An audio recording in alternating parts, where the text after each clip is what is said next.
Hello friends, मी ज्योतिष पंडित आशा पुण्यावरून बोलतेय। मी ज्योतिष अभ्यासक आहे, रेकी हिलर आहे आणि वास्तू अभ्यासक आहे। तर आजचा आपला विषय आहे मकर संक्रांत। मकर संक्रांत 14 तारखेला आलेली आहे, ही तुम्हाला सगळ्यांना माहिती आहे। मकर संक्रांत म्हणजे काय, त्याचं महत्त्व काय, त्याचं दान काय, त्याचं फळ काय, हे सगळं मी तुम्हाला आज सांगणार आहे। मकर संक्रांत म्हणजे धनु राशीमधून सूर्य महाराज निघून मकर राशीमध्ये येतात, त्याला आपण मकर संक्रांत म्हणतो। त्या गोचरीला आपण मकर संक्रांत म्हणतो। आता या मकर संक्रांतीचं एवढं महत्त्व का हो? तर आता तुम्ही म्हणाल की प्रत्येक महिन्यामध्ये संक्रांत असते बरं का। म्हणजे मेषमध्ये जेव्हा सूर्य येतो ती पण संक्रांत आहे। अशा 12 राशींमध्ये सूर्याचं भ्रमण होतं आणि त्याची संक्रांत आपण साजरी करतो। पण मकर संक्रांतीला सगळ्यात आधी महत्त्व आहे, कारण उत्तरायण सुरू झालेलं असतं। त्याच्यानंतर या मकर संक्रांतीपासून सगळ्या शुभ कामाला सुरुवात झालेली असते, म्हणून या मकर संक्रांतीला अनन्यसाधारण महत्त्व प्राप्त झालेलं आहे।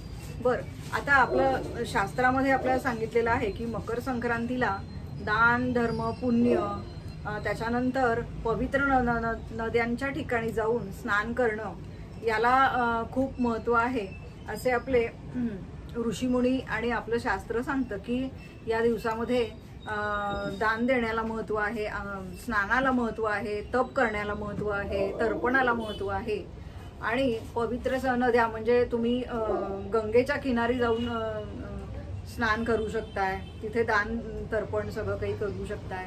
त्याच्यानंतर या मकर संक्रांतीचा 12 राशींवरती परिणाम होणार आहे। मग कोणाला चांगलं फळ आहे, कोणाला मध्यम आहे आणि कोणाला अगदी उत्तम आहे आणि कोणाला थोडं प्रतिकूल फळ आहे, ते मी व्हिडिओच्या शेवटी तुम्हाला सगळं सांगणार आहे। आणि आता मकर संक्रांतीचं काय महत्त्व आहे आणि त्याचा शुभ काळ काय आहे ते मी तुम्हाला आता सांगणार आहे। तर बघा, संक्रांती पर्व कालामध्ये स्त्रियांनी करावयाची दाने म्हणजे आपण काय काय दान करू शकतो हे आपल्या शास्त्रामध्ये सांगितलेलं आहे की नवभांड आपण दान करू शकतो, गाईला घास देऊ शकतो, अन्नदान करू शकतो, तीळपात्र आहे, गूळ आहे, तीळ आहे, सोने आहे, भूमी आहे, गाय आहे, वस्त्र आहे, घोडा आहे इत्यादी यथाशक्ती आपण दान करू शकतो। देशकाल कथन करून म्हणजे आपण गुरुजींना म्हणजे ब्राह्मणाला हे सगळं दान करू शकतो आणि त्याच्यासाठी आधी आपण संकल्प करतो की मी हे अमुक गोष्टी ब्राह्मणाला हे मी दान करतोय आणि एखाद्या सत्पात्र ब्राह्मणाला आपण हे दान करायचं आहे आणि त्याच्याबरोबर त्याला दक्षिणा सुद्धा दान करायची आहे। आता संक्रांतीचा पुण्यकाल म्हणजे काय आहे हो? तर 14 जानेवारी 2021 गुरुवारी सकाळी 8:14 ते दुपारी 16:14 संक्रांतीचा पुण्यकाळ आहे बरं का। या दिवसाचं कर्तव्य काय आहे? तर तिलमिश्रित उदकाने स्नान करायचंय, तिळाचं उटणं अंगास लावायचं, तिलहोम, तिलतर्पण, तिलभक्षण व तिलदान असा 6 प्रकारे तिळाचा उपयोग केला असता सर्व पापांचा नाश होतो, असं आपलं शास्त्र सांगतंय। शके 1942 पौष शुक्ल 1 गुरुवारी सकाळी 8:14 सूर्य मकर राशीमध्ये प्रवेश करत आहे। बवकरण आहे, बवकरणावरती संक्रांत होत असल्याने उक्त असलेले वाहनादी प्रकार याप्रमाणे: वाहन सिंह आहे, उपवाहन हत्ती आहे, पांढरे वस्त्र परिधान केले आहे, हातात भ्रुशुंडी घेतलेली आहे, कस्तुरीचा टिळा लावलेला आहे, वयानं बाल असून बसलेली आहे, वासाकरिता चाफा घेतलेला आहे, अन्नभक्षण करीत आहे, देवजाती आहे, भूषणार्थ प्रवाळ धारण केला आहे, वार नाव नंदा आहे व नक्षत्र नाव महोदरी आहे असून सामुदाय मुहूर्त 30 आहेत, पश्चिमेकडून पूर्वेस जात आहे व आग्नेय दिशेस पाहत आहे।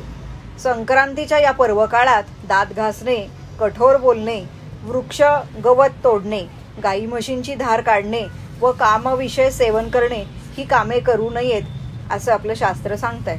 ठीक आहे, या राशींचा 12 राशींवरती काय परिणाम होईल बरं? तर या मकर संक्रांतीचा तर पहिली रास आहे मेष। मेष राशीला ही मकर संक्रांत शुभ आहे, शुभ कामं होतील तुमची, त्याच्यानंतर काही नवीन खरेदी होईल। मकर संक्रांत मेषेला चांगली आहे। वृषभ राशीसाठी थोडीशी त्यांनी त्यांची आरोग्याची काळजी घ्यायची आहे, कुठे वाद घालायचा नाही आहे आणि थोडं शांततेचं वातावरण ठेवायचं आहे, बाकी काही टेन्शनचं काम नाही आहे। मिथुनेला नवीन नवीन गोष्टी काही शिकायला मिळतील, नवीन व्यवहार होतील. त्याच्यानंतर मिथुन राशीसाठी छान मकर संक्रांतीचा हे पर्व आहे.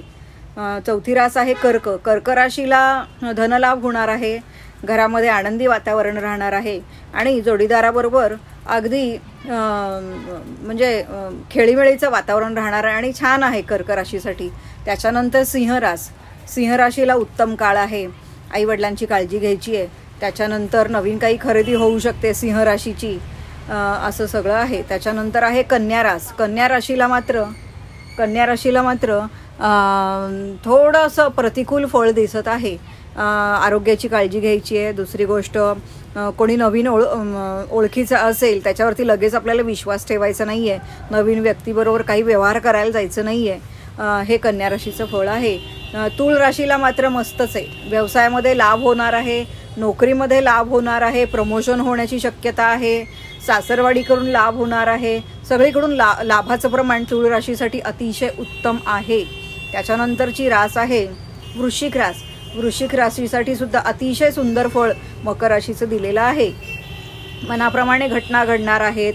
नवीन वस्तूची खरेदी, नवीन वाहन येऊ शकतंय, नवीन घर घेऊ शकताय तुम्ही.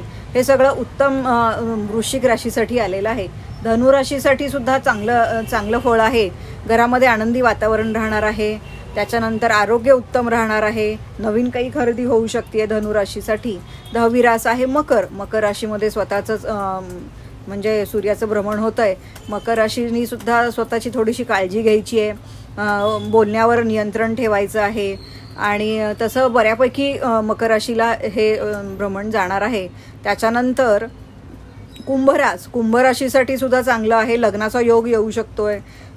त्याच्यानंतर काही खर्च होऊ शकतो, पण खर्च हा शुभ कामासाठीच होणार आहे. म्हणजे जसं कुठे लग्न ठरलं आहे, काही घरामध्ये होम हवन आहे, काही शुभ कार्य करायची आहेत, ग्रहमग केला आहे, काही वास्तुशांती केली, अशा शुभ कामांसाठीच कुंभेचे पैसे खर्च होणार आहेत. त्याच्यानंतर आहे मीन रास. मीन राशीसाठी सो आहे हे मकर राशीचं भ्रमण. स्वतःची काळजी घ्यायची आहे. फटकन कुठे कोणाला काही बोलायला जायचं नाही आहे. स्वतःच्या आरोग्याची काळजी घ्यायची आहे. आपल्या बोलण्यामुळे समोरच्यावरती काही परिणाम होणार नाही ना, एखादा समोरचा हर्ट होणार नाही ना, हे काळजी मीन राशीच्या लोकांनी घ्यायची आहे. अशा प्रकारे 12 राशींचं मी तुम्हाला फळ सांगितलेलं आहे आणि सगळ्यांना मकर संक्रांत अतिशय शुभ जावो आणि माझ्याकडून ह्या सगळ्यांना शुभेच्छा. तुम्ही सगळ्यांनी माझा व्हिडिओ लाईक करा, शेअर करा, सबस्क्राईब करा. धन्यवाद. थँक्यू.